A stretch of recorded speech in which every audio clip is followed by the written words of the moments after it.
ರಾಜ್ಯಪಾಲರು ಪ್ರಾಸಿಕ್ಯೂಷನ್ಗೆ ಅನುಮತಿ ಕೊಟ್ಟಿದ್ದಾರೆ, ಅದ್ರ ಬಗ್ಗೆ ಏನು ಹೇಳ್ತೀವಿ? ಅದು ರಾಜ್ಯಪಾಲರು ಈ ಮಟ್ಟಿಗೆ ಕೇಳಿದ್ದಾರೆ ಅಂತ ನಾವಾದ್ರೂ ಕೂಡ ಅನ್ಕೊಂಡು, ಬಹುಶಃ ಈ ರಾಜ್ಯ ಕಂಡಂಥ ಏಕೈಕ ನಾಯಕ ಅಂತ ಹೇಳಿದ್ರು ಕೂಡ ತಪ್ಪಾಗಲ್ಲ. ತಾನಾಗಲಿ ತನ್ನ ಕುಟುಂಬನಾಗಲಿ ಅಧಿಕಾರ ಇದ್ದಂಥ ಸಂದರ್ಭದಲ್ಲಿ ಅಕ್ಕಪಕ್ಕ ಸೇರಿಸ್ಕೊಳ್ದೇ ರಾಜಕಾರಣ ಮಾಡಿದಂಥ ಯಾರಾದರೂ ಒಬ್ಬ ಮುಖ್ಯಮಂತ್ರಿ ಇದ್ದರೆ ಅದು ಸಿದ್ದರಾಮಯ್ಯನವರು ಅಂತೇಳಿ ನಾವೆಲ್ಲ ಕೂಡ ಒಪ್ಕೊಂಡಿದ್ದೀವಿ. ಬಿ ಜೆ ಪಿಯವರು ದ್ವೇಷದ ರಾಜಕೀಯ ಮುಂದುವರಿಸ್ತಾ ಇದ್ದಾರೆ.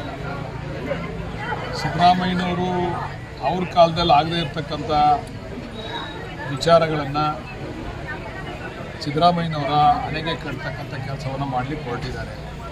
ಸಿದ್ದರಾಮಯ್ಯನವರ ಜನಪ್ರಿಯತೆಯನ್ನು ಸಹಿಸಿಕೊಳ್ಳದಾಗದೇ ಇರತಕ್ಕಂಥ ಬಿ ಜೆ ಪಿ ಮುಖಂಡರುಗಳು ಅವ್ರ ತಟ್ಟೆಯಲ್ಲಿ ಹೆಗ್ಗಣನೇ ಬಿದ್ದಿದೆ, ನಮ್ಮ ತೊಟ್ಟೆಯಲ್ಲಿ ಬಿದ್ದಿರ್ತಕ್ಕಂಥ ನೊಣ ನೋಡೋಕ್ಕೆ ಬಂದವ್ರೆ.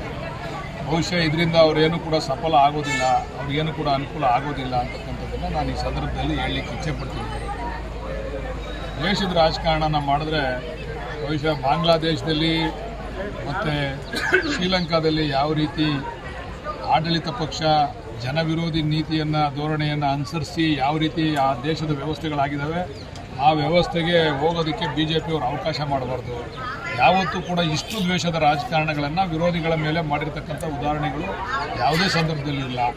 ಇವತ್ತು ನಮ್ಮ ಸಿದ್ದರಾಮಯ್ಯನವ್ರನ್ನ ಒಂದು ಕೂದಲು ಕೂಡ ಕೊಗಿಸ್ಲಿಕ್ಕೆ ಅವ್ರ ಕೈಲಿ ಸಾಧ್ಯ ಇಲ್ಲ ಅಂತಕ್ಕಂಥದ್ದನ್ನು ಈ ಸಂದರ್ಭದಲ್ಲಿ ಇಚ್ಛೆ. ಗ್ಯಾರಂಟಿ ನ್ಯೂಸ್, ಸುದ್ದಿ ಖಚಿತ, ನ್ಯಾಯ ನಿಶ್ಚಿತ.